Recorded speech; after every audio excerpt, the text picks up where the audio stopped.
À Venise, il y a des curiosités, des secrets, ils ont tous une histoire, parfois surprenante. Laissez-moi vous en raconter quelques-unes d'entre elles. Sur la place Saint-Marc de Venise, vous trouverez l'incroyable basilique Saint-Marc. À droite de cette basilique se trouve le palais des Doges.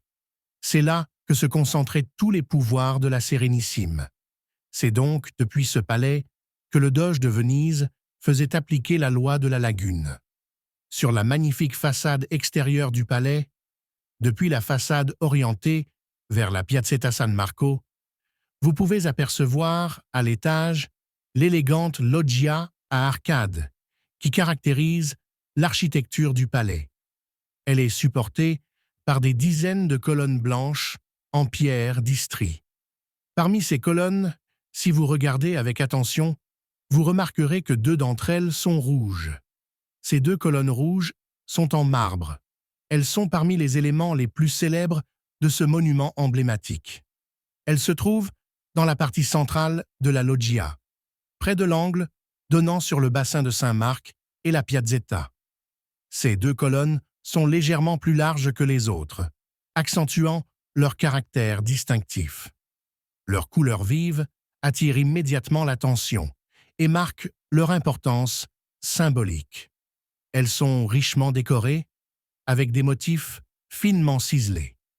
Les chapiteaux des colonnes arborent des ornements typiques du style gothique vénitien, qui représentent souvent des motifs floraux ou des figures mythologiques. Mais me direz-vous, pourquoi sont-elles différentes des autres colonnes? Eh bien, ces colonnes étaient associées à des pratiques judiciaires au Moyen Âge et à la Renaissance. En effet, c'était entre ces deux colonnes que les édits de la République de Venise étaient proclamés publiquement, et c'est également là que les sentences capitales étaient annoncées. La foule qui se massait sur la Piazzetta prenait ainsi connaissance des décisions importantes de la ville. La vue entre ces deux colonnes rouges offrait aussi une perspective symbolique sur la lagune et la ville, marquant un lien entre la puissance maritime de Venise et son gouvernement. Le Doge avait donc une vue privilégiée sur la foule, mais aussi sur les condamnés à mort. Il faut savoir que la plupart des exécutions se déroulaient entre les deux grandes colonnes du bassin de Saint-Marc.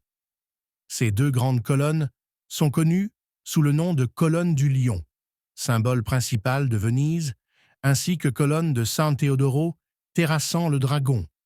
Ainsi, aujourd'hui encore, les superstitions locales affirment qu'il porte malheur de marcher ou de s'arrêter entre ces deux colonnes monumentales. Beaucoup de Vénitiens prennent donc soin de les éviter.